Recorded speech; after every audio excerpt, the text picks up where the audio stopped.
निरंजन अलख निरंजन हो अलख निरंजन।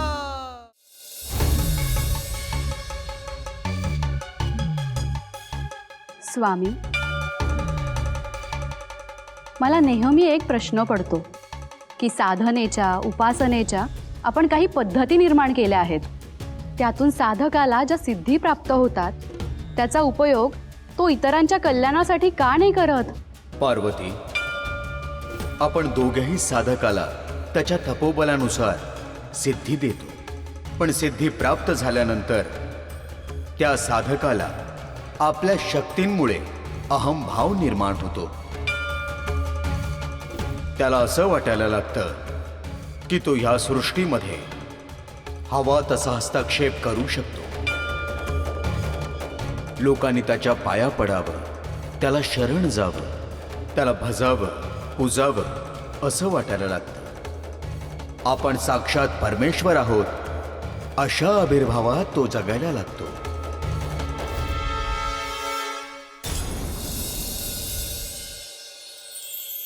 गावकर हो, आज आपल्यासाठी लय मोलाचा दिस आहे।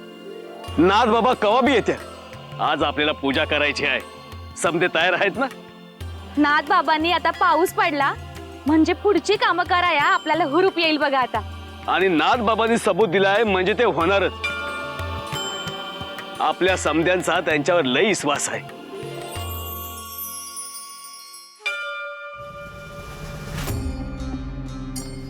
आव ते बघा, नाथ बाबा आले।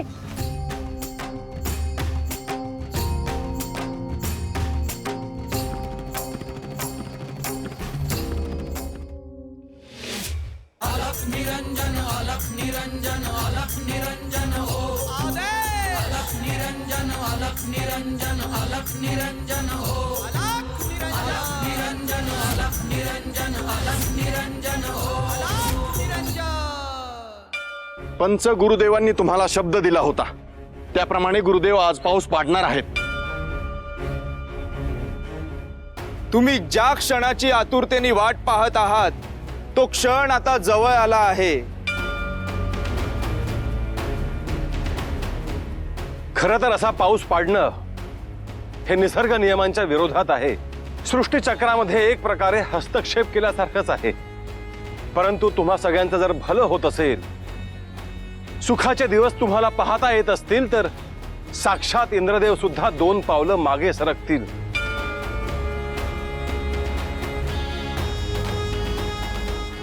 तुम्हा सगळ्यांच्या व्यथा गारहाणी मी इंद्रदेवांना सांगितली आहेत आणि ते नक्कीच हे मान्य करतील। देवा, तुम्ही आमच्यासाठी एवढं करताय हे भाग्यच आहे आमचं। पाऊस पाडण्याआधी आपण इंद्रदेवांची वरुणदेवांची पूजा करूयात। त्यानंतरच मी वरुणदेवांना आवाहन करेन। वय देवा, मी पूजेची समधी तयारी करते बघा।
तू आणि ह्या नाथबाबांनी जो देखावा मांडलाय का नाही तो समजा खोटा आहे.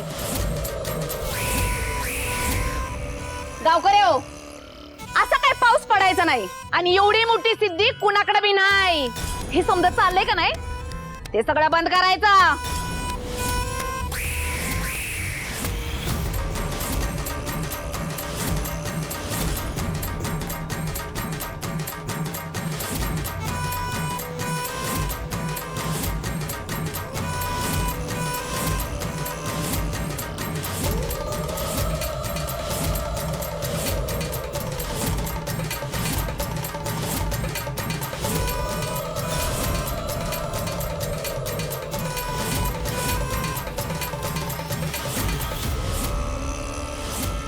अक्काबाई, तुला ठाऊक नाही तू कोणाच्या कार्यात बाधा आणते आहेस.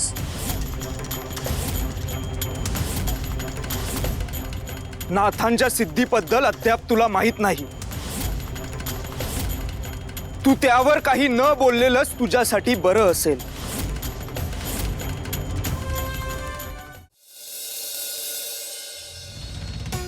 साधक त्याच्या साधनेमुळे निश्चितच सामान्य मनुष्यापेक्षा वेगळा असतो, परंतु त्याने हे विसरू नये की मूळतः तोही एक मनुष्य आहे.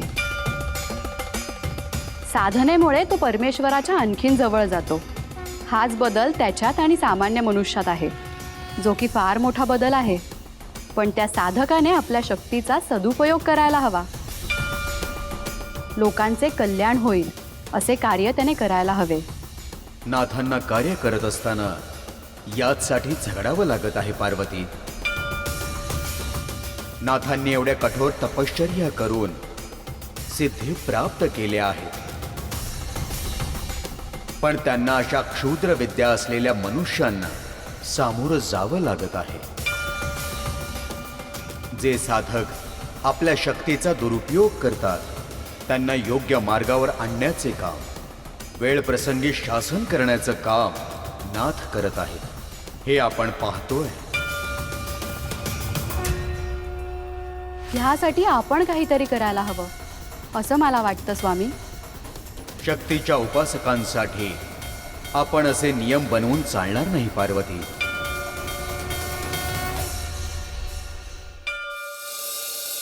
आज इथे जे काही घडणार आहे ते तुम्हा सगळ्यांसाठी दाखला असणार आहे.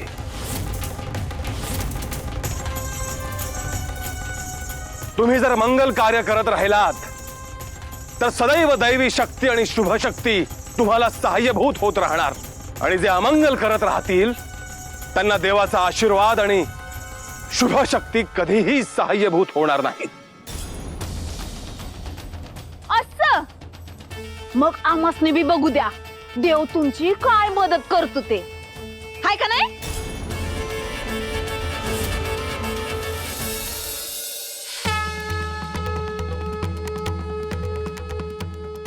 हे धरणी माते, इथल्या प्रांतावर इथल्या मनुष्यावर तुझं प्रेम आहे, त्यांचं पोषण तू करतेस.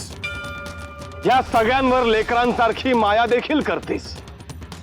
ही माया इथून पुढे अशीच राहू दे.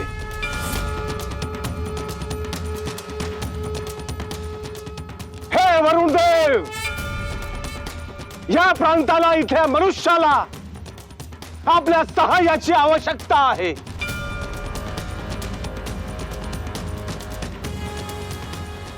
मी मच्छिंद्रनाथ आपल्याला आवाहन करतो, आपल्या कृपेचा वर्षाव इथल्या प्रांतावर होऊ द्यावा.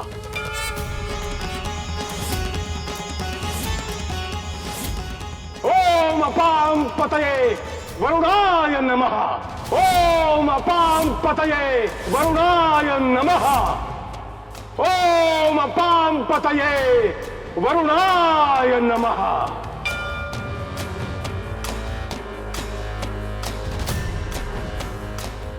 आदेश अलख निरंजन.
महादेव, नाथ क्षमाशील आहेत, तुमच्यासारखे भोळे आहेत, सांब आहेत.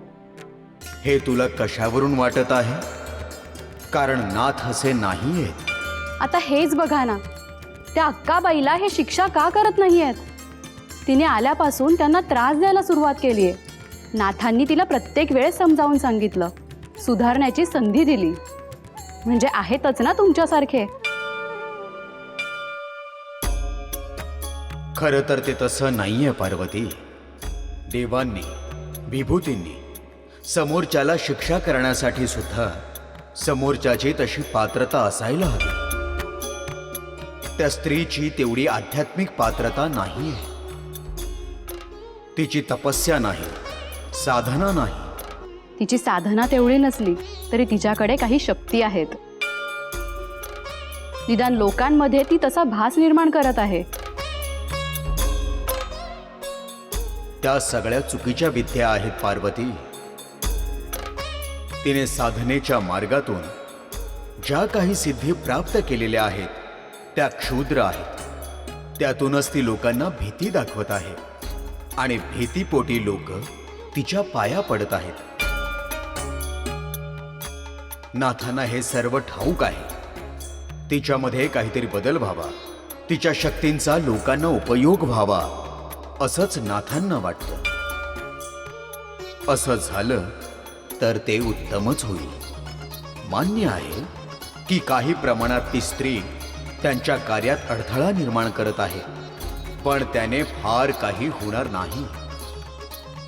नाथ अपराजित आहे.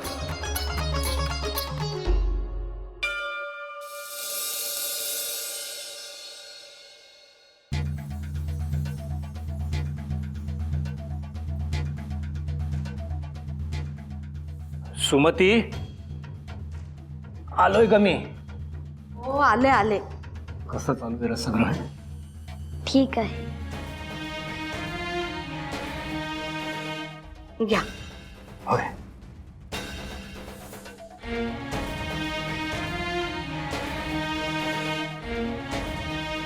एकाकडे गेलो होतो शेतसारा घेण्यासाठी, पण त्याची परिस्थितीच नव्हती. दुसऱ्याकडे गेलो तर तोही कफल्लक. साऱ्या गावात फिरलो पण शेतसारा मिळाला नाही. आता वर काय उत्तर द्यायचं हाच प्रश्न पडलाय मला.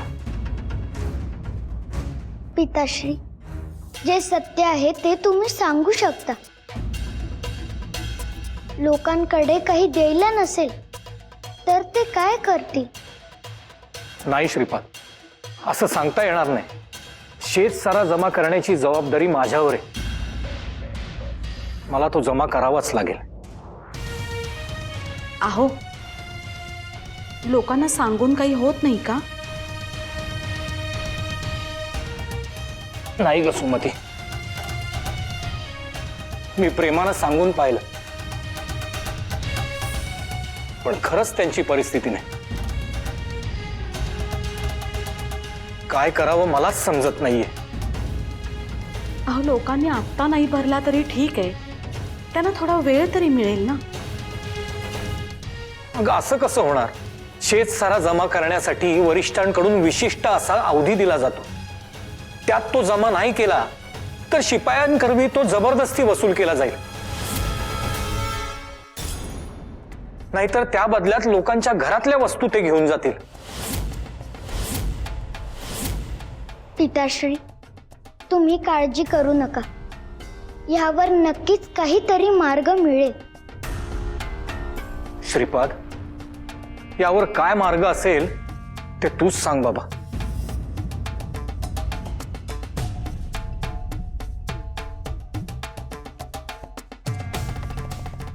पिताश्री, तुम्ही म्हणताय तसं लोकांकडून शेतसारा जमा होणे शक्य दिसत नाही. तर जे कोणी वरिष्ठ असतील त्यांनी जर गावाच्या लोकांची परिस्थिती समजून घेतली तर त्यासाठी त्यांना वेळ मिळेल.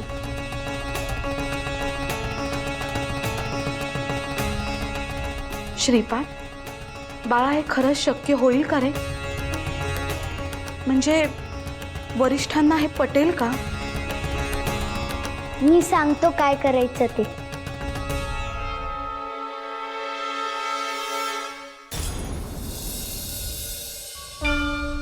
देवा, त्या अक्काबाईनं शेतात टाकली काळी राग फार नाहीशी झाली बघा. म्हणजे अक्काबाई तुमच्या पुढे कमी पडली देवा? नाथ बाबा, तुम्ही जे म्हणले होते ते करून दावलत बघा तुम्ही. तुमच्याच मुळे पाऊस पडला. आम्हा सगळ्यांच्या मनातली भीती घालवली. बोला नाथ बाबा की जय. बोला नाथ बाबा की जय. नाथ बाबा की जय. नाथ बाबा की जय. नाथ बाबा की शुभम.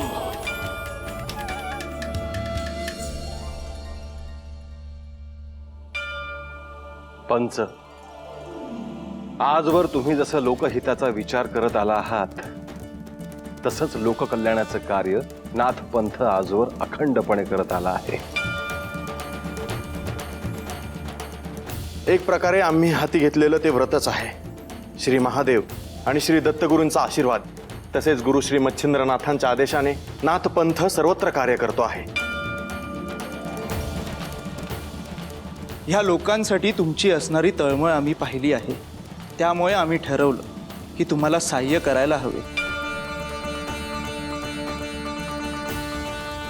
आता तुम्ही सर्वांनी मोठ्या उत्साहाने आणि प्रचंड ऊर्जेने कामाला सुरुवात करायची आहे. शेतामध्ये मन लावून कष्ट करा. तुम्ही गाळलेल्या घामाचे योग्य ते फलित तुम्हाला नक्कीच मिळेल. वय देव, तुम्ही सांगाल तसं समज करू आम्ही. फक्त तुमचा हात आमच्या डोक्यावर राहू द्या.